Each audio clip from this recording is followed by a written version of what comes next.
The Gina and Matty podcast. Apple dropped a bunch of new exciting updates at its annual WWDC 2024 conference. Some of the things that they're doing on this new operating system, iOS 18, Gina, is a bit mind-blowing. It's a bit Minority Report-y.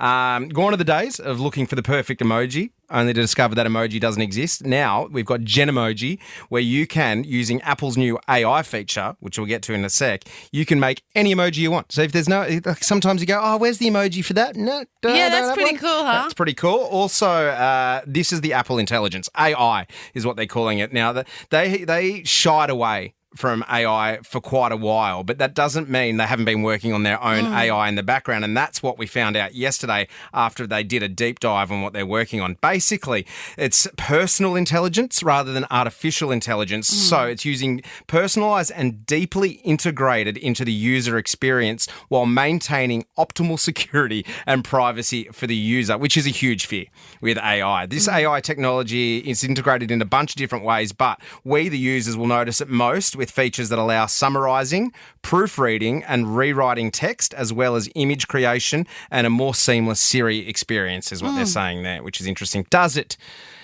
Does it take you back in time to not send that text at midnight? Like, that's the one there.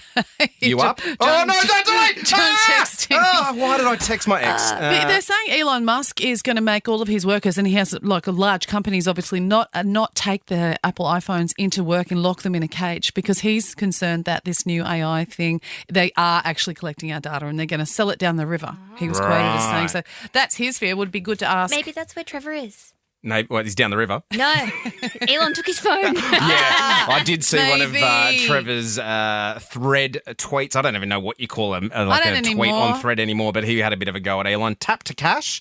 This is gone are the days of having to remind your best friend to transfer your cash for that Uber ride. Oh, you can just tap. So, yeah, it's a tap for cash, just an easy little boop, boop. If you both got the iOS 18, boop, boop. Thank you very much. Oh, you just got to make sure you put the right amount in and don't accidentally withdraw their entire contents of their bank account. That's sort of, But that's great. Yeah. Also for Facebook Marketplace, when you're doing little pickups. Just tap. Thank you very much. But what that's if a you're just great idea. accidentally walking past a shop and you got your phone out?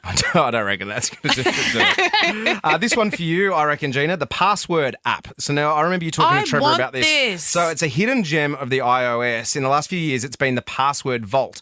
I don't know any of my passwords anymore, really. But now Apple is expanding Passwords function to be a standalone app that'll sync across your computers, your iPad, your Mac, love this. and your phone. And it will work with Windows as well, which is a good one. And I saw that also with apps like that, you open that app and that's going to be facial recognition. So if someone had your phone, they can see that app, but they can't, only your face will open an app like that for safety. ChatGPT has been integrated into Siri, which scares me a whole lot. And apparently iOS 18 and iPad iOS 18 will be released later this year. So we can't get them right now, but there's some features that are coming as the upgrades. I saw just on Instagram before, like the eye tracking. So instead of having to use your hand to swipe and go through your apps, there's a sensor that watches where your eye is going. That's crazy. And you can just look at the screen. It's like Minority Report. You look at the screen and then there's a little dot that tracks where your eye is going on the screen. That is crazy. Your eye goes onto that app, you blink, and it opens the app. Stop it. But isn't that great for disabled people who haven't been able? What a fantastic thing. So I saw a few things. Did you know, I saw this yesterday, that some smartphones are being obsolete if they're between 2008 and 2014. You've got to pretty much chuck them because you can't get these updates. So they're not protected by all the cybersecurity threats and stuff that these updates do. I'd be very surprised, though, if a phone from 2008 still charged. If you could charge a 2000, was it an iPhone, what? Yeah, they've got that old 7. big fat charger. Oh, my gosh. Just the battery life. That's how they design their phones. Yeah, their so battery that life you have is to get a new one. every time, Here's my favourite, but I just quickly skim through all the apps. This one is very helpful. You can, like, if someone's birthday in a week and you realise today, but that it's their birthday next week, you can set your iPhone to send them a message on that day. Oh, and because I often schedule a birthday text message, and you go, see, I told you I'd remember. Happy birthday. The Gina and Matty podcast. For more great comedy shows like this, head to novapodcast.com.au.